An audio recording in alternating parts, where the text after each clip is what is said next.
seriously, we've got an absolutely brilliant contributor next, Professor Amanda Kirby.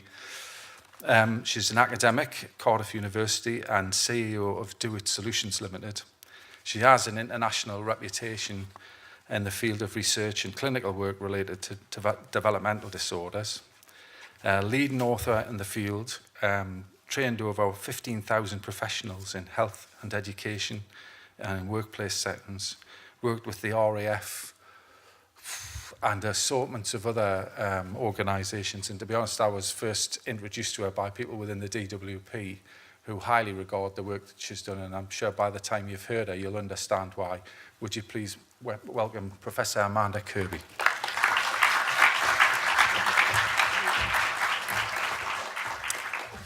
Thank you very much. I see you've all got fudge on your seats. You're going to have a sort of sugar rush now, aren't you? I can see that, eating it. Thank you very much for your kind introduction. I'm going to talk a bit about neurodiversity and really think about what it's like for you as an employer and what your fears or misconceptions might be about employing somebody. And I'll give you a rationale for why you should. I suppose, first of all, what's it all about? There are terms that you don't understand. When people apply, they might disclose they've got autism spectrum disorder, they might disclose other things, and that can be sort of really fearful because you think, I'm not an expert, what can I do? How do I do it? And you might be confused by the sort of terms that are bandied around. And I think that's the first problem in the sense that we start labelling people. Well, I don't know what that is, I don't know. But we're actually talking about people, and that's what I want to talk about this afternoon in many ways, and to really highlight how you can take on people in employment very readily. So we maybe have confusion over those terms. So we're going to talk people. And every organisation, I believe, needs a mix of people doing different jobs with a range of strengths and varying diversity. And actually, fitting that together and getting the right mix in your organisation will mean that you're a much more effective employer and be more successful. And I think that's where we need to start recognising that people with neurodiversity bring those shapes into the party and actually help to provide skills in your workplace. So I'm going to start making you feel a little bit uncomfortable, and I want you to have a look and see what you can see up there. Not uncomfortable, because some of you are going to recognise immediately what that picture is. Can you all anybody shout out what that is? Silence? Can't you see what's up there? Oh, what? Canada. Not Canada. Sorry, you're wrong. A cow. Who said a cow? Brilliant. How many cows? How many people can see it's a cow? Not all of you. Now, it is a black and white Frisian, actually, that you're seeing. And the point is, as you start to look and you see ears and eyes and nostrils, you start to make the shape out. You can start to understand that's a cow. The point is, I'm showing you a picture that gradually some of you are going, oh, and some of you are still going, oh. And the point is that what we see and what we say, for some of us, we can see it and understand it straight away, and for others, we need to be given more information. We need to show exactly what it is and point it out. But once we've pointed it out, we can then see what others are seeing. So what you see and what you hear and how you interpret it, every one of you in this room may be different. But maybe you're neurodiverse. We're on this spectrum of neurodiversity. If you can't see it's a cow, you come and see me afterwards, okay? Okay, what could anybody want to join in? Anybody read and understand what I put up there now? If you do, you'll do something. No, none of you can read this. So it says, if you understand this, stand up and I'll give you £100. So sorry, you failed. The point is that sometimes how you do a job description and how you ask people to do a job and you give too many instructions or the information or the words that you put down or the way you present it means that it looks like that and you don't understand it. So as you're doing your job descriptions, as you're doing your interviews, you need to make sure that the person in front of you is understanding what's being asked of them, because they could feel in the same way as you do and miss out on opportunities. Can you see whether that's the same or different? Two images. So some people are going to have very good visual skills and be able to see that that is actually the same rather than different. Some of you are going to need a lot longer.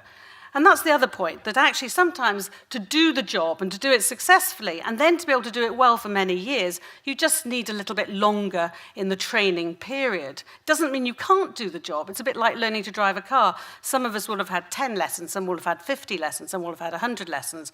But it doesn't mean you can't end up not being able to drive a car. You might need longer for the skills. So can you read that? No?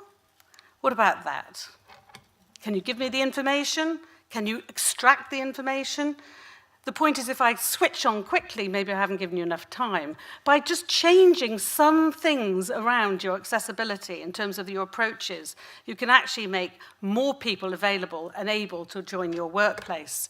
Adaptations, as we've heard, don't need to be expensive. They can be easy when you understand the small changes that can actually have a big impact. So take 100 people. 1 in 8 of the mainstream population will have a hidden impairment or have 1 or more hidden impairments. 1 in 4 in the unemployed population, 1 in 3 in the offending population. And I think this is a travesty if we see that those individuals can't be in employment like anyone else. So what conditions does it include? Well, a number of different ones, of which I'm obviously not going to have time to go into today. But this is an umbrella of conditions. Autism, as we heard, affects around 1 to 1.5% of the population. ADHD, 2 to 3%. Dyscalculia, 3 to 6%. I'm going to test you on this afterwards.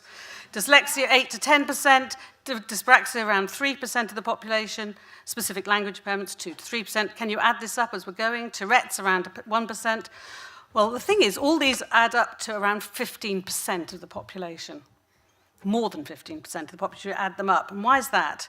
Because actually there's lots of research evidence that they all overlap. So the person who walks through the door may have one label, but in reality they may have strengths and difficulties in more than one area. Each one of us is an individual. An overlap is the rule rather than the exception. So maybe that makes you more fearful, but actually it's just like ourselves in the room here. We're a mixture of very different people, even though we maybe divide ourselves into males and females. Actually, who we are might be very different and diverse. So people are messy in reality. Each of us is very unique, and understanding that individual in the workplace is actually what we need to do. And actually it's less of a challenge, not more of a challenge, if we take away all the labels and look at the individual and look at their strengths. But life is complex, and I think we need to be aware of that. And in the stress in the workplace, often it can be something that changes in the workplace can actually be very stressful for us, but also things that are going on at home as well can have an impact into the workplace itself. So you might have somebody who has difficulty standing up and talking, like myself, or writing a report or presenting in a meeting. And they can have real anxiety. They're very capable, and they're so capable they've been advanced in their workplace. They've got so much anxiety, they're not sleeping at home, and they're worrying, and then they go to work and they're not performing very well. And I know that because I run a clinical centre, I'll tell you about in a moment, where I see exactly that with adults, where something in the workplace or something at home can have this knock-on effect. So what stops you taking someone on? Well, maybe you're saying, well, I'm not an expert in this. I wouldn't know what to do. What if I get it wrong? I think that fear of I might do something wrong and I might get myself into trouble, or I've had a bad experience, or I haven't got time, or it's too much work.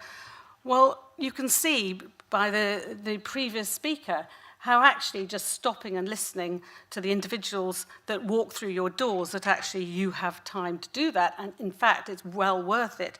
As Peter Vardy said at the beginning, you've got somebody who's going to stay in work, and that is really amazing to have somebody who will stay with you. And you're probably already having champions working in your business, either with you or coming into your business or as customers as well.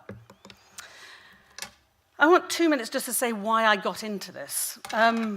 I was a GP, a quite happy GP in a practice, working in adult psychiatry as well. And my middle son, was diagnosed at 3 with dyspraxia, first of all, then ADHD, and then dyslexia. He's a neurodiverse character. He's now 30. And at 3, I started this experience of going and seeing clinicians, and I was telling his story over and over again. And I got frustrated about that because I didn't know how to manage the vagaries of education. And I set up a centre about 20 years ago, which is now part of the university. I wanted to know what was going to happen next to my son. He's very bright, he's capable, and he's gorgeous. I would say that I'm his mother. But the point was I wanted to maximize his skills and I wanted to make sure that he had a future. And when he started, he's 30 now, when he started trying to find jobs, we went through a whole bit of do you disclose or not? And when he said to me, well, shall I disclose some of it or shall I disclose all of it? Shall I say I've got ADHD, autism, dyslexia, dyspraxia? How do you think that's going to go down? Probably not very well. So he decided to selectively disclose to start with, because we could see that if actually he's presented the whole thing, employers might be very frightened of that. He now works for Mind. He works for a great charity, and he's an information officer, and he's working very well. But he still gets stressed, and he still gets anxious, and I still worry about that balance between work and life.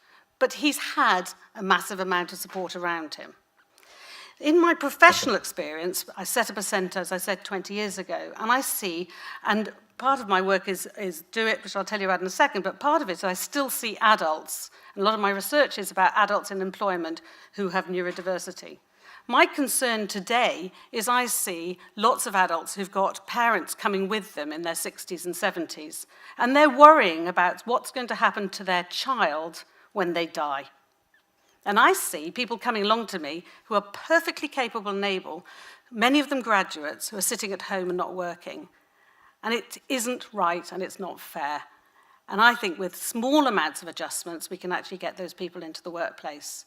And the social benefit, the emotional benefit, the benefit to society, and the cost to society, and who you get a great worker. My son is truly committed. He was with me, and he was going to a meeting, and I saw him yesterday evening, and he's been ill all week, and with a cold and everything. But he was determined to go into work. I wasn't sure that was a good idea completely, because he was going to give everybody else a cold. But he'll turn up, and he'll be a loyal worker, and that's what you're going to get. My professional experience drove me to develop the Do It Profiler, and this is a computer profiling system that we're using in education and employment to understand the individual, not the label. I want to know what the barriers to education and employment for that individual is in the context of their lives, and that's what the profiler is doing. And we're working with North East Autism Alliance to work to help others get into employment successfully. I really do feel that's really important, that we understand the individual. And we're working with some organisations where we're doing reverse job matching. So job descriptions are often awful. The job descriptions I've had and jobs that I've gone into are never quite like the job itself in reality. And what we've been doing is reverse job matching, and one of the organisations we're working with is Admiral, and we've been going into the organisation and looking at what people who are doing the job are doing, because we say if they can do the job, that is the job description.